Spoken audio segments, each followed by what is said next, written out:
This is the scariest ritual on the entire internet. It's called Red Door, Yellow Door. Now the rules of this ritual are pretty simple. To play, you need 2 people and 1 person has to be put into a trance. To start this ritual, 1 player must sit down on the floor with a pillow in their lap. The other player then lays their head into the pillow and raises their hands up into the air. The player with their head on the pillow is then put into a trance. This trance is induced by massaging the player's temples and chanting, "Red door, yellow door, any other color door." You then repeat this chant for several minutes until the player is put into a trance. When the player gets put into the trance, they must then lower their arms to their side and they will begin to see a hallway in their mind. This is when you start a 10-minute timer for the trance, because if they're left in the trance for longer than 10 minutes, some bad things could happen. While the player is in a trance, you must lead them through the house in their mind by asking them what they see. You're then supposed to tell them to do things like go inside rooms and ask them if they get positive or negative vibes from those rooms. While the player is exploring these rooms in their mind, you absolutely must not interact with anyone that you see in the rooms. While you're playing the game, you're also supposed to avoid any rooms full of clocks, and you're supposed to end the game if you spot a man wearing a suit. Now, I'm going to be playing this game live this Sunday, so if y'all want to see that, you can definitely go check it out. My daughter gave birth to my 7 children. My name is Joseph Fritz, and this is my terrible story. I built a secret basement under my house in Austria. There, I locked up my own daughter Elizabeth for 24 long years. I was a manipulative, domineering father. No one could have guessed what was going on in that basement. I led a double life. A normal husband and father on the top floor and a monster in the secret basement. During the years I spent with that basement, I committed atrocities against my own daughter. Elizabeth had 7 children. 4 of them grew up with her in that secret basement, while the other 3 lived upstairs with my wife and me, unaware of the truth. But in 2008, everything changed. One of the girls was born in the basement because Austin became seriously ill. I had to take her to the hospital, but I didn't know that would be the beginning of my downfall. The doctors asked questions. The police and media began to investigate. My terrible secret was revealed. The basement in which I had locked my daughter and children was discovered. In 2009, I was sentenced to life imprisonment. I'm now behind bars where I can't do anything to anyone. My story has shocked the world, and many people wonder how such a crime could go unnoticed for so long. Would you adopt him? This is Lee. What's he called? He's called Lee. He's been through quite a lot of trauma and he's quite unusual looking. Are you serious? Yeah, I am serious. Well, what's wrong with him? He just kind of stares into the distance and he doesn't really engage with anyone. He's just really the weirdest dog I've ever seen. Lee! Come on, boy. Can you go in and touch them or anything? Do you want to have a... Yeah? Yeah. Just hold your hand out so that he gets used to your smell. It's a bit strange.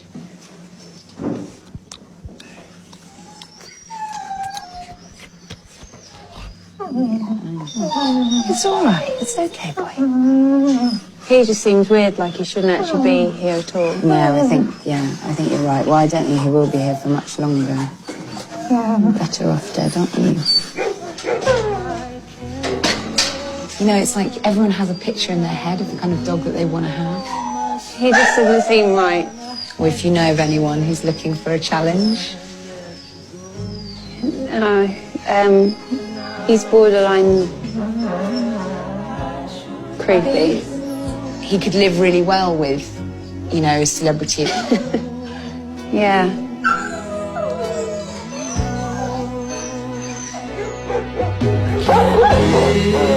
That's what she said. And you know what? What was that? Okay. So this creepy video is going viral right now because his son is convinced he has an imaginary friend named the Hanging Man who visits him every night. But make sure you stick around to the end to see what they caught on camera when he was sleeping. Stop it. Elliot? What are you doing?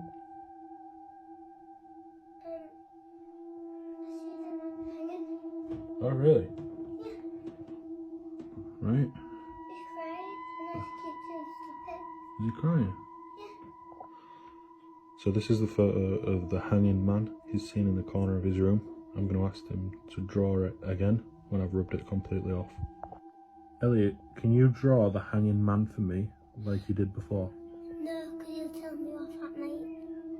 What if I don't let him? What if you can sleep in my room? Is that okay? Yeah.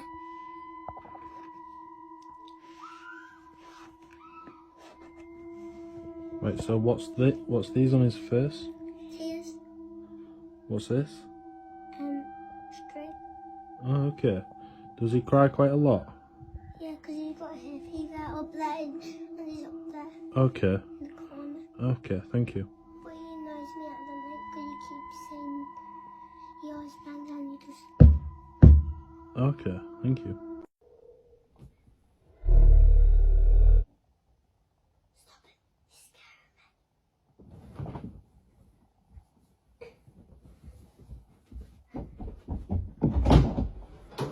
I'm Brian Loftus. A family says something crashed into their backyard, prompting them to call 911, saying they saw creatures walking around. Our 8 News Now investigators digging into this for weeks now, and tonight our David Charnes with the video you will only see on 8 News Now. David? Brad, Denise, sources telling the 8 News Now investigators that several agencies believe something landed or crashed. Whether it was non-humans or not, it certainly scared the people living on this property. Now, before we show you that video, listen to their call for help. There's like an 8-foot person beside it, and another one's inside, and it has big eyes and looking at us, and it's still there. Okay, where is this on your property? In my backyard. I swear to God, this is not a joke. This is actually, we're terrified of it. So there's 2 people or 2 subjects that are in your backyard? Correct, and they're very large. They're like 8 foot. 9 feet, 10 foot, I don't know. They look like aliens to us. Big eyes, they have big eyes, like I can't explain it. And big mouth.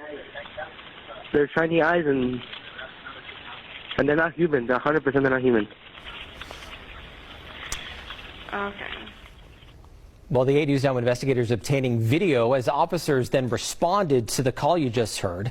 You'll see the officers also saw something in the sky that night, but the big question is, what was it, and is it all connected?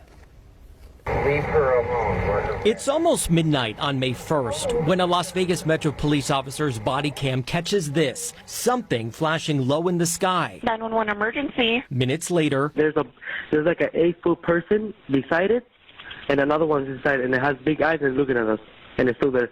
Someone calls 911 reporting 2 large figures in their backyard. No, I'm so nervous right now. The 8 News Now investigators obtaining another officer's video as he's sent to the Northwest Valley home. I have butterflies, bro. Everyone saw a shooting star, then these people say there's aliens in their backyard. By now, it's more than an hour after that bright light. Officers meeting up with the caller and his family. What'd you see? It was like a big creature.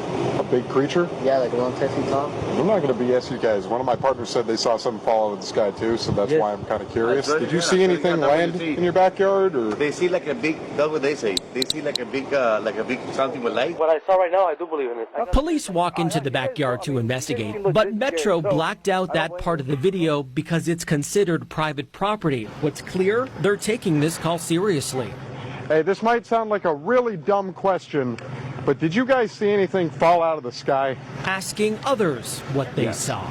I would normally discount it as nothing. However, seeing as one of my partners said they saw it too, only reason I'm actually investigating it further. That investigation turning up no concrete answers as of Wednesday. Whatever or whoever fell into that yard, long gone within minutes. Oh, hey. If those 9-foot beings come back, don't call us, all right? Deal with it yourself. I ain't dealing with that. So yeah, this is quite weird, Brian was saying as we're watching this story. Now, we've been in contact with the family in that video, and as you heard in that 911 call, they seem very reasonable and honestly quite scared as you heard them in the call. No, they don't seem impaired in any way, and whatever crashed by the time that police got there was gone, but sources say that there's really no dispute. Something was in their yard. Exactly what?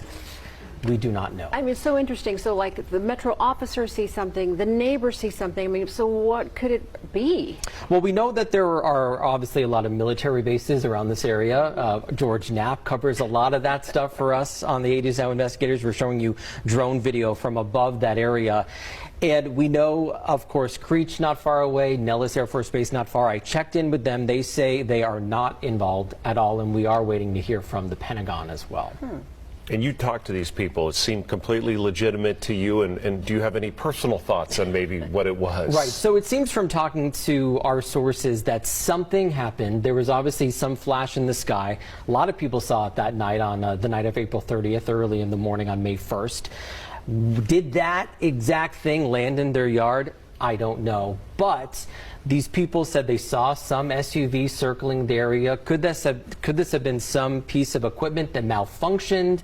Maybe they saw something and then someone came. I can't believe we're talking about this. Right. Someone came and retrieved it from the backyard in the SUV. We don't know. This all comes as a former high-level intelligence officer, a veteran, was on News Nation talking about how there is a program where the government collects some unidentified objects. So this might be that. We just don't know. We're going to work to find out, though. And Brian no substances. They were looking with clear eyes. Very interesting. Not big buggy eyes, though. This is really unique. Thank you, David. Creepiest cartoon episodes, Spongehenge. In this episode, we start off seeing SpongeBob looking out of his window. We can see that it is very windy and that this causes the holes on his face to produce a nice tune. This tune attracts a jellyfish. The next day it is still windy in Bikini Bottom and this causes the tune to play again. In an instant, SpongeBob is surrounded by jellyfish. It is so windy that he is unable to make it to work, and regardless of how windy it is, the jellyfish are still attracted to his tune. Mr. Krabs has to then reel SpongeBob in so that he could make it to work. But even at work, the tune plays and the jellyfish find him. They are relentless to make their way to the tune whenever it is played. It's so bad to the point that SpongeBob has to hide in a cave away from the jellyfish because they won't leave him alone. But after a very, very long time, SpongeBob comes up with a plan to rid himself of his supposed curse of jellyfish fever. He decided he would make a stone version of himself which would replicate the tune. After a lot of tries, he finally perfected it and was ready to put the plan in motion. He decided that it would be a good idea to make multiple stone sponges in different sizes to produce the profound tune. His plan ends up working. However, this plan took thousands of years. When he returns, Bikini Bottom is in ruins, and the Krusty Krab is buried. And 300 years later, aliens discover the stone sponges. 3,000 years later.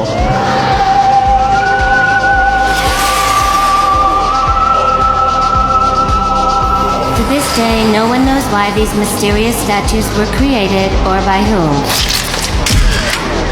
All we know is the genius of their design has caused the annual migration of jellyfish to their wondrous tomb.